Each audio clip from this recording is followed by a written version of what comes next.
What's going on, everyone? Our first extra episode of Bitcast. Because we are off for Summer Game Fest this week, we wanted to throw this up here to not leave you alone for a whole week because you just want to spend so much time with us that we figured we'd do some extra content. So we're going to give you a little bonus episode that we are calling our Gamer Origin Stories. Now, I know many of you have been around with Hogue and I's channels for a while, and we've talked about this in various capacities over the years, but we figured we would sit down, just the three of us, and talk one by one around our progression through gaming, as it were, including consoles, games, and things that are memorable for us. So I'll host as I usually do this, and who's going to kick us off? Who wants to go first here? I'm happy to go first. Hogue. All right. We're going to start with Hogue. So, Hogue, going back to the 1940s, when you first got when you first started gaming, what is the first abacus game you remember playing? I was wondering whether Travis was going to let you get the question out. He's trying not to, but we're going to move on. Yes. That's a good question. I don't know. Let's see. It's going to be something like on the Intellivision. Okay. So, classic. Like B-52 Bomber, maybe? And I might just remember that one the most because it was the first game I remember with voice in it. So you had this cartridge, you have these terrible Intellivision graphics, and it would say B-52 Bomber. And it's like, fantastic. This is amazing.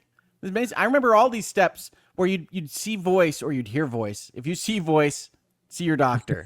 But you'd hear voice, and it was just unbelievably cool. Like the TurboGrafx CD had voice in East Book 1 and 2 and had all these like rocking guitar riffs and all this CD sound. And I just loved it to death. But yeah, I remember the Intellivision. I remember playing B-52. I remember having the little plastic inserts you had to put into your controllers in order to use it properly. And understand what the buttons did. Those would honestly be useful for some modern games. But I love that old system. Television was great. Yeah. They had Intellivision and ColecoVision in parallel to the Atari 2600, of course, which I had the Atari and my friend had ColecoVision. And so I used to play some of those games with him. It's a good time. Do you, so where did you go? That's the first game you remember. Well, what was like the first console that you remember like having that was kind of yours that you played a lot, or where did you go after Intellivision? Yeah, I mean, I think the first console experience that I really connected with is probably going to be shared amongst a lot of our audience, and that is the Nintendo Entertainment System, the NES. I remember having Mario Brothers, and people are going to have to correct me on the history here. I think it was a Duck Hunt shared cartridge. It was Super Mario Brothers and Duck Hunt. That would have been the in the box cartridge, and I remember playing that. But I think even more than I remember having one in my house, I remember it being the thing we would do at like holiday events with the family. Like we'd go visit the cousins, and there would be Duck Hunt, and that was the most amazing thing in the world. Or we'd play Mario, or we'd play Punch Out. And I remember being so impressed by my older cousin that he could get to Mike Tyson and then get immediately throttled, but that he could get to Mike Tyson when I couldn't do anything because I was a baby. But I remember these things from that game system, and that was really my first connection with video games. I had played Final Fantasy.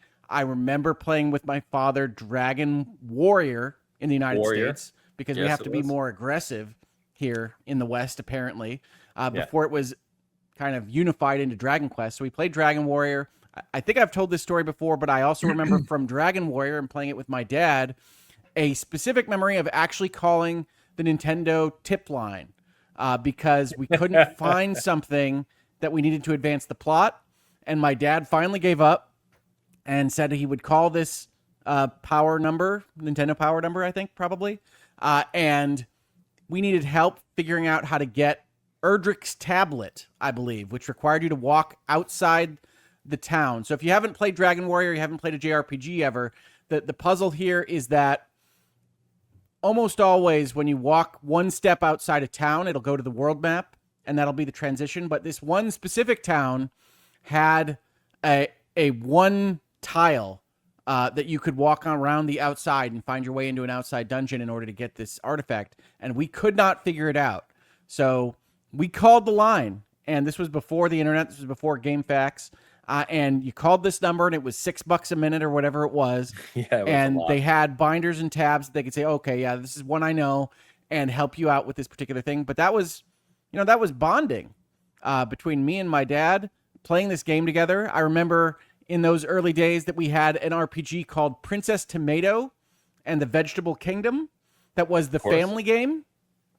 And we were all playing it together, and we weren't supposed to advance it at all without the rest of the family. And I remember getting in trouble because I went and had an extra session of Princess Tomato in order to advance this particular game.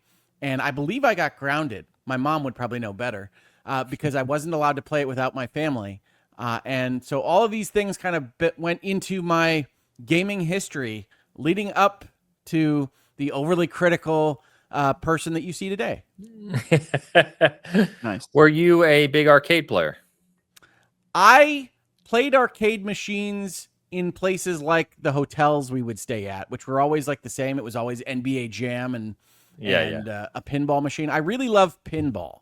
And so I really liked learning the pinball machine that my grandparents had in their home in Chicago. And I would learn that pinball machine and then take some of those skills, which are really elaborate, like bouncing a ball to the other flipper off the bumper and things like that. Just tremendously pinball wizard skills, and take them to the arcade and then go play pinball machines. But I wasn't a big like Street Fighter player. I wasn't somebody that was challenging folks in the arcade. The one game that I remember the most in the arcade was Dragon's Lair.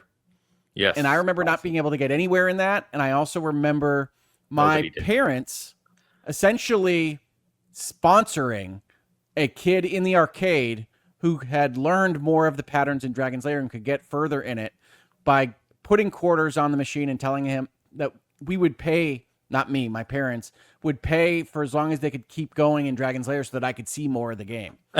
I remember that. Wait, why was Dragon? Because I've played that game on like the Xbox version. Was it significantly harder? Because I've always thought it was kind of Dragon's Lair was, you had to put your quarters in, and obviously you have to move the control a certain way, and the timing on it was very critical in the arcade.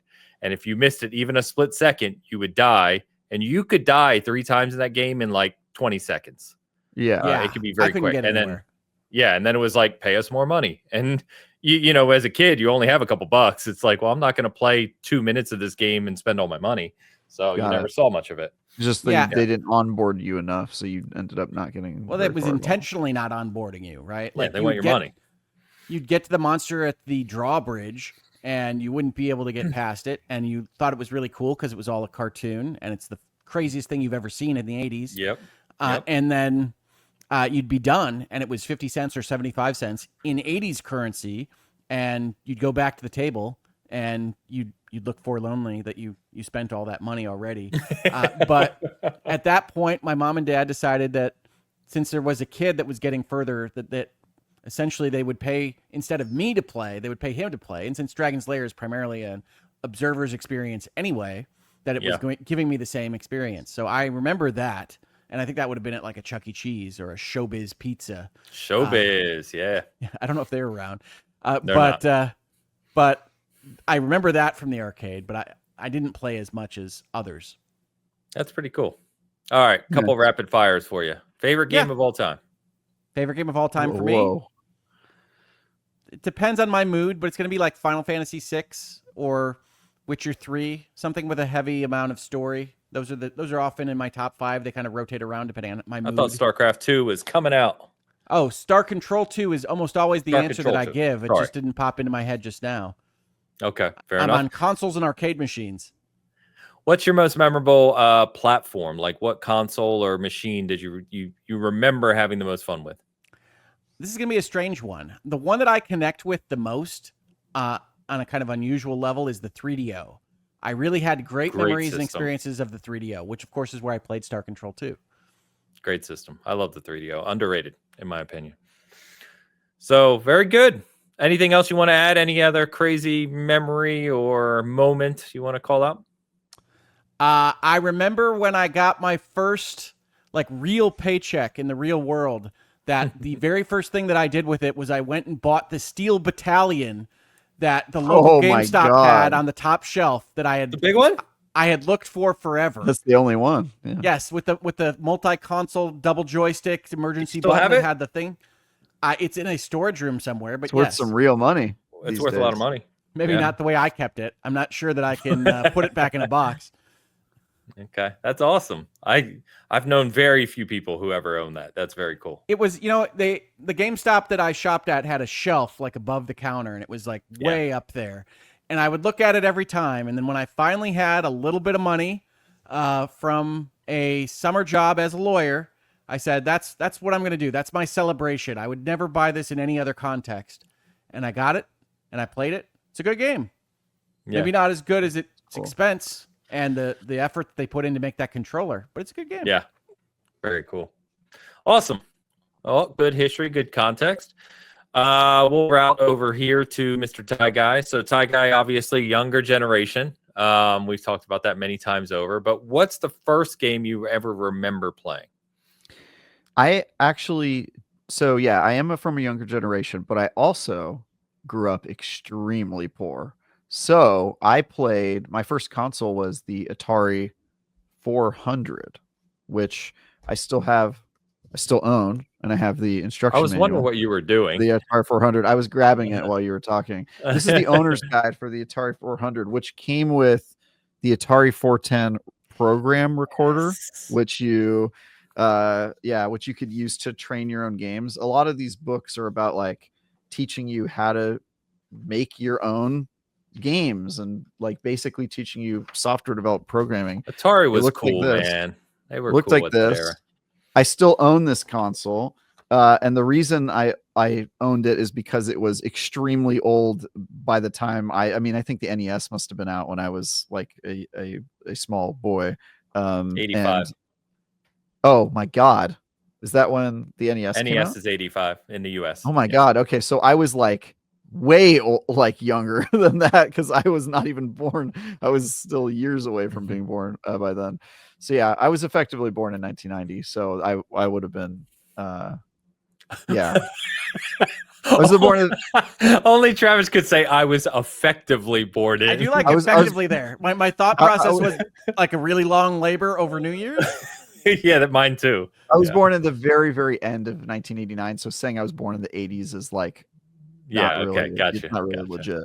But anyway, I have always had an obsession with games. I could not afford video games really at all, which is why I had the Atari 400. The first game I played, though, I do not know what it's called. I was too young to understand what it was called, and I have tried to find the game for years. I do not know what it's called. I have like this big bag of Atari games, and I've tried all of them, and none of them are the game I played. But all I remember about it is that it was like a platforming game where you played like a stick man and you were collecting items and climbing ladders and jumping across gaps and stuff. No, it's not Pitfall. Okay. Wouldn't that be funny if you just got it first try? Yeah. It's like a. Well, really the way you well-known described game. it, that sounds a lot like Pitfall, but yeah. No, it was way more pixely. Like there were no pits to jump over. It was like just very much like platforms with no texture or like anything like that. But if I ever saw the game, I would know immediately it was the game because I have like really strong memories of what it looked like, but I have no idea what it's called. I don't have the tools to find it. So I've just never been able to figure out what that game was. But that was how I started out gaming. And then I didn't do any arcade stuff because I didn't have any money. And then as I got older and like got into school, then I found ways to play games I couldn't afford by like making friends with people who had like a Nintendo and stuff. Sure. And that's how I got into it. But most of my like younger years, I was playing like tabletop games, and I also grabbed this. This is the first game I ever played, the Star Wars role-playing game by West End Games that also came out before I was born, but this was like the only way to engage in the Star Wars universe when I was really young. And this game is like very old. Nice. Right here, and this is a pristine edition of it. What was the how first outdated is that lore, Travis? It's still outdated, but all 100% canon. Did not that get book? decanonized. Yeah, did not get decanonized. This was like the book that its main contribution was like naming things. Like it named like the Mon Calamari race and stuff like that, which is all still in Star Wars lore. But when Lucas went to go make the prequel trilogy, they relied on this book, which was weird because it was just a random group that they licensed the rights to go make a tabletop RPG. And then they did a ton of world building that made it into Star Wars. There's probably some stuff in here about like technical things and ship models and stuff that's not canon, but like the vast majority of this is still canon, which is Yeah, cool. it's funny. I had like blueprints of Star Destroyers and things when I was a kid. That's right. And I think those are all like a little bit wrong now. Yeah, a little bit. Yeah. What's the first platform that you actually owned yourself? I think I was a man grown by the time I owned my own platform. Do you often talk to yourself about like as if you're Mowgli? Now I'm just using it to irritate you because you guys I drank water after midnight when I was 17, and no, I think I actually did wiggle my way into getting an NES via somebody giving it to me as a hand-me-down or whatever. So I think I did technically own an NES eventually, but I owned it way late. I owned it like when people were probably playing the GameCube or something like that. And then I remember it was probably not that late, but it was pretty late. Definitely the SNES was out. And then I remember I like in quick succession, I did a lot of catching up on games. Like I got the SNES, the Sega, N64, and then by the time the GameCube came out, I was old enough to like have my own money. It was I like that you said the Sega. the Sega, what was it called? Genesis? Master System. Genesis. Yeah. Obviously the Genesis. I think that was the only Sega system I ever owned. But yeah, I like found my way to get it, and then I did a bunch of catching up. But the funny thing to me is I've never had an aversion to like old school feeling games and stuff like that because I was used to like knowing that Sonic the Hedgehog existed, but playing the Atari. Like to me, those were not, I kind of developed an interesting kind of like, okay, they're just different. It's not that one is old and worse. It's just they're kind of different types of games. And so I have a very strange relationship with like older games and older vibe. Yeah, I don't know what the name of my first game is. I played a lot of NES. Super NES was probably when I was like really hardcore. Like I love Super Punch Out. I still play Super Punch Out like every other year. I just like boot up that game. I remember all the fights I can get through, all of the tournaments, all of the different brackets that unlock like my first try. So I'll go and play that game. I really love that. And yeah. Punch Out is a great series. I would love to see Punch Nintendo Out's bring amazing. Punch Out back. Yeah. Really fun. Yeah, they tried with the Wii version and it was really not good. But I also don't really like the Mike Tyson Super Punch Out, the first one. I kind of missed that. You. And I played Super Punch Out, which I think is a superior game in pretty much every way. So to be clear, Mike Tyson wasn't super punching anybody. He was just a normal Punch Out. He was, yeah. Oh, sorry, you're right. Mike Tyson's Punch Out, I've basically only played that game in arcades. I own like Super Punch Out and play that all the time. But anytime I see Punch Out, it's never Super Punch Out in an arcade. It's only Mike Tyson's Punch Out you see in arcades, and I play it there. I'm pretty good at that game too. I can beat Tyson. I don't get why people think that game's hard because they were 6. As a kid, Tyson was when you were a kid, you like. Beating Tyson was like a mythological thing. Like it never happened. That's right. I also had a ton of street cred in school because when I was like 6 years old, I beat the Lion King game on Super Nintendo. And I remember that was the first game that like made me break down as a person. Yeah, those are hard games. That game messed me up because like that was one of the hardest games I ever played. And anytime you lost, you just start all over. And so I like still to this day memorize how to get through the first like 3 or 4 levels of that game, like past all the giraffes backs you're rolling down and monkeys that are throwing you. Like I know that stuff by heart. It's crazy. This is why you are unfazed by the Souls universe. Yeah, it's true. It's like the Super literally Star Wars games, Lion King. Honestly, that Mega Man too. Mega Man, if you play those games, like holy shit, those games are so hard. And so I think those early experiences made me like used to just getting my ass kicked by games. So rapid fire, favorite game of all time? It's really tough for me, as you know. Just pick one.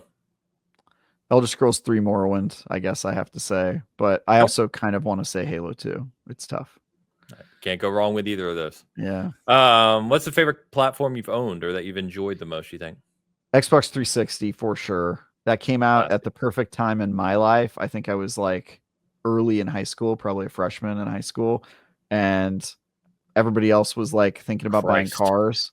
I was old. Everybody else was thinking about buying cars, and I bought an Xbox 360, and it was such a good decision. Yeah. I had maybe the only Xbox 360 in the world that never red ringed. I had it for 10 years. I had to return mine. I had to return mine so many times. Yeah. I had friends who went through it, and I eventually bought like an Xbox Elite, and I think that one red ringed or something like that. Like I had a different version that red ringed, so I experienced it. But my original one that I got day one never broke, and I played it for like thousands of hours. And so yeah, the 360, I took that all the way from my freshman year of high school to college because it was such a long console generation, and it was also during the years where I was doing the most gaming. It was like high school and college, the years where I was like becoming a man and figuring out life. And so I got to see, Oblivion, which was pretty early on, all the way to Skyrim also came out on that console, which is funny. But the whole Mass Effect trilogy happened on that. Like BioShock. My life flashes before my eyes when I think of the 360. I mean, that was such a good set of years. So that's awesome. Cool. One question I forgot to ask both of you. I'll start with Travis since we're on him right now. But what's your favorite accomplishment? You might have said it with Lion King. I don't know. But like, what's your favorite thing you've done in a game that you look back on? You're like, that was awesome. Ooh, that's a really tough one. Oh, if you have one, you can jump into. But for that, I was number one on the leaderboard in a game. It was Fru. No, is that the name? Fru, the Connect game? No, not Fru. It's one of those names that has one word as the title. It's the boss rush game that was made by the people that made the this is gonna bother the crap out of me. I have to look it up. Okay, look it up. Hogue, you got one that comes to mind? I think it's gonna be that I earned like Xbox Live credit from 1 versus 100. Nice. I played the hell out of that. Oh, that's cool. That is very cool. I don't think I won anything on that. Yeah, so I got into the chair. I'm trying to remember this specifically. I believe it was like a relatively small amount of credit, like 15 or 20 bucks. Yeah. But for a free game, I mean, that's pretty cool. Yeah, that's my recollection of events. So you were one. You got to play one. I got into the chair, yeah. That's awesome. Cool. I never got to I was in the audience every time I played that game. It was a cool ass game though. I have all the achievements for that game, believe it or not, which is cool because you obviously can't play it anymore. But that's really cool, Hogue. I don't know if I met anyone that actually got in the chair before. I didn't know that. Yeah. Did you find your game, Travis? Yeah, the game was Fury. You guys remember that game, Fury? It was like I do. Yeah, single player like boss rush game. Yeah, it's this samurai sword guy. Yeah. And at the time, I was really into like Twitch control, like fast boss fighting games, and I beat that game faster than anyone. I was like, I did like a no-hit run of that game, and I was number one on the leaderboard for a couple weeks, which I thought was super cool. I also got rank 50 in Halo 2. That's a pretty. I think that's probably number one actually. Now I think about it, rank 50 Halo 2. That was back when I was a kid. That game came out on the original Xbox, so I was in middle school when that game came out, and I played so much of that game, and I had those middle schooler fingers, you could go fast. So, you ever play against a middle schooler, Hogue? They're real sharp. I don't ask everybody their ages when I play games with them. They move quick. I do because I want to know what league I'm in. It's like getting your weight class when you go into a boxing match. You got to know kind of how old these people are, right? It's been a long time since I was competitive at all in any kind of Twitch game. I would have loved to know you in those years that you were, though. That would have been fun. Yeah. Sweaty Hogue, dude. Well, like I participated in like the Blockbuster World Championships when I remember those. Was like, it was Sonic the Hedgehog and I think NBA Jam and Virtual Racer, maybe I think is what I competed in. That's probably right. Yeah. Nice. Yeah, I think I was second in my region, so I didn't even advance to like the next step after that. Yeah, gotcha. I forgot about those little Cool. in-store tournaments. Yeah, I think I won a Marvel versus Capcom that I Best should Buy not have had won. some. Yeah. EB Games had some. Yeah, there's been some fun ones. I did win a Pac-Man tournament at an Egghead Software. Does that count as Twitch? That's pretty cool. That's pretty cool. That's still funny. Yeah. So I also have seen every level in Donkey Kong, the arcade game. Like I've seen every unique level in that game, which is not like crazy, but that game is so freaking hard. That's probably the hardest game ever made, and I've at least seen every level in it. I don't think I've beaten the amazing all design levels. for that time. Yeah. Yeah. Well, cool. Do you want me to just answer things myself? Yeah. Does someone want to ask me what's I'll the easiest way? you. Did you write All down right. the question somewhere? So No, this is all off the top of my head. All right, tell us about your origin story, your gaming origin story, Ains. What was the first game you ever played? Well, Hogan and I go back a long way, so remembering the exact game, I think it was definitely something on Atari 2600. I think it's Yar's Revenge is what I usually say. It might have been Adventure, it might have been Pitfall, it might have been one of those, but I always say Yar's Revenge. It's the one I remember. That and Missile Command in the arcade. Missile Command is so freaking good. Which I needed a stool to see at the time. So, yeah, started with that. That was a family console. I think back then in the late 70s, a lot of families had Atari. That's how they got big, right? It was like that new thing that families would have. The funny thing for me is when it gets to the early 80s, my parents split. We've talked about this. I lived with my mom, didn't have any money. We were poor. And so one of probably the most vivid memory I have of that time period is seeing Super Mario Brothers on the NES, which it was for, as Hogue said, a lot of our generation, because that game was revolutionary. But I saw it at a friend's house. Didn't even know what an NES was at the time.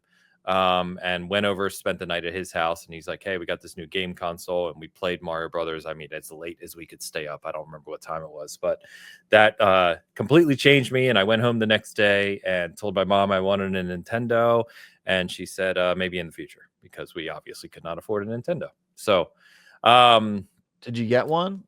I never owned another Ains fact. I never owned an NES in that generation. Ever. Wow. I bought an NES when I was adult, when I became a collector of games, but I never owned one. What happened was my mom, knowing nothing about games and being on her own, I really wanted a game system. She got a deal the following year, a year and a half later for Christmas, and bought me a Sega Master System bundle, which very few people had, right? It was like a 10th of the population of NES players. I was the only friend I knew that had one, but I became the Sega kid because of it. And it was fun though, because everyone had an NES, and so they had all the different games for NES, whereas when we wanted to play different games, we played on the Master System. If only your mom could have known how bad she was damaging you with that decision. Hey, she was changing the man you would become. Yes, to become a better man, some would say. I don't know about that. I don't know about that.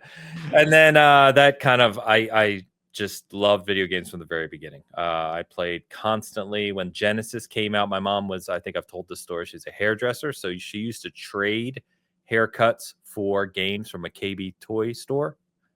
She knew the manager there, so she would cut her hair, and the KB lady would give her a game, a random Sega game. And so she got a Genesis for me that way. So I was a big Genesis kid, loved Genesis, eventually got Super Nintendo. And by the 90s, I was becoming a teenager. I was working, so I started having my own money, and I started collecting games. That's when the whole collection thing started, so decades ago. But I began, we've joked about this, Travis, but I was used to wheeling and dealing and hustling to getting things because I didn't have any money, right, or anything. And so I did that a ton with games. So I was always buying, selling, and trading games. True story, I used to buy and sell games globally on eBay before they had any digital payment systems. So you would literally mail a money order to like Guatemala and hope that your game would arrive a month and a half later. Do you know what I mean? That was eBay when it first started. So I did that a lot, and I've owned and collected more games and systems than people probably know even exist. So Sega Master System was the first system you owned personally? Yes, personally. So much as a minor is allowed to own any property themselves. Yeah, exactly. Also had Mm. rare things like a Vectrex. I originally bought a TurboGrafx 16. I've had 3DO. I've had one of the little other facts. I became part of a Neo Geo collectors club on the East Coast of the US. So I had a Neo Geo AES, which is the home console. I had a custom built SVS or SVS, is it? Do you have an Ouya? I never bought a new yet. No. What if I but told you that was my first console? You're like, what was your first console? I'm like, Ouya. And you're like, this explains everything. You know? No, but Because I've the had Soulja Boy all. console was my first game console, actually. No, but I had a huge Neo Geo collection. I've joked that probably nowadays it'd be worth about 50 to 70 grand in games, which is sad. I sold it all for car parts when I was in my 20s. Ooh. But I've had everything, and I would say, I played a lot in the arcade. To Hope's point, I'm a competitive guy. I was in the competitive scene. I played Street Fighter 2 tournaments. I played Mortal Kombat 1 and 2 tournaments. I would say one of my greatest accomplishments, we talked about accomplishments, I have two. One would be me and my one buddy, my good friend, played Mortal Kombat 2 in a tag team. So they would have tag team tournaments. So you would take turns between rounds. Me and him were both really good. And Saturday night, the weekend nights would be hopping at the arcade back in those days. And so there'd be a big crowd of people putting up quarters and everything. And our biggest accomplishment is we got 44 wins in a row together. So just people, one after another putting quarters up to try and beat us. And we were a shark. We talked a lot of shit. So it was good times of just like, just put down your quarter, literally. And the great thing in the arcades, the person's shoulder to shoulder with you. You're standing right next to them. And we're just kids. We were, how old what was Mortal Kombat 2? I was 15, 16, 17, something like that. Oh my God. You were 15 when Mortal Kombat 2 was out? You are old. Mid 90s, right? Mortal Kombat 2? Mid 90s, I think. God. But anyway, it was a great time. I still laugh about that, thinking about it, because it was like some of those guys were obviously older. They were obviously way bigger. It's like we're just sitting there talking shit, taking their money, and I'm like, I'm glad I walked out of there. So you're taking their money? You got to? There was like gambling involved? No. Just they're putting up 50 cents after 50 cents after 50 cents for hours on end, trying to beat us, and can't beat us. So that was the fun part. Nice. The other thing is Ghouls and Ghosts. We've joked about this before, so most people don't know the true Ghouls and Ghosts. So Ghosts and Goblins was NES and arcade. Ghouls and Ghosts was Sega Genesis. Incredibly hard game, classically hard game, right? So few people even beat it. But the trick with that game is once you do beat it, the game tricks you and says you didn't actually kill the boss. You're given a new weapon that you can't get in the game normally. You give this new disc weapon, and says you now have to beat the game again with that weapon. But what makes it extremely hard is it's not just beating the game again. It's the fact that, in Ghouls and Ghosts, if you know the game, the chests pop up and like weapons pop out that you can touch and change your weapon. You guys remember this, right? Mm-hmm. I do. Okay. So if you accidentally touch or get hit into a weapon on your entire next playthrough, you lose the single weapon and you can't get it back. It doesn't reappear. Yeah, so you have to beat dodging lances and things. Yeah, so you have to literally beat all the Ghouls and Ghosts, get the weapon, and then beat it all again without ever accidentally picking up another weapon. And I've never known anyone in my life who, one, either really even remembers that, or two, has actually done that. And I remember as a kid, I probably played hundreds and hundreds of times. Did you do it? Yeah. You beat it with the disc? Yeah. Oh, damn. Yeah, it's probably one of my best accomplishments when I was a kid, obviously, a long time ago. No, even still today, you look your son in your eyes and you go, not as good, dude. Not as good as what I did with that disc, dude. See, I think that's more impressive than answering some trivia on Xbox Live. I mean, it's just I've always liked hard games, competitive. Lion King resonated. The Super Star Wars games, Return of the Jedi, Empire Strikes Back on Super Nintendo. Those games are brutal. Also, Hogue, no one gave him a $20 gift card. Okay, when I didn't win anything. He got nothing. He just patted myself on the back. He got no woman's attention. That was his reward. Well, right? I mean, I can assure you, my wife did not even know I was playing 1 versus 100. So. But anyway, ever since then, go ahead. Rapid fire. What was your favorite game of all time? Best game of all time? Yeah, it's the ones I've talked about. It's either Witcher 3, Elden Ring's up there, Halo as an IP. Because I've played so much Halo through the years. In Halo, I would say probably 2. Two's the GOAT. Correct answer. Yeah. I It's got to agree. be 2 if I had to pick one. Yeah. I don't remember your other so rapid fire questions. I'm sorry. no, you're fine. Accomplishment. My favorite platform would be, I'd probably be with you, Travis, in Xbox 360. I think the 16-bit era means a ton to me. Genesis and Super Nintendo both are like legendary to me. That era will always hold a special place in my heart and the memories of friends. But if I think about all the things and time, and especially once you consider online and multiplayer and all that stuff, like 360, it literally changed gaming. It really did. How old were you when that came out? That was 2001, right? So I was Yes, 22.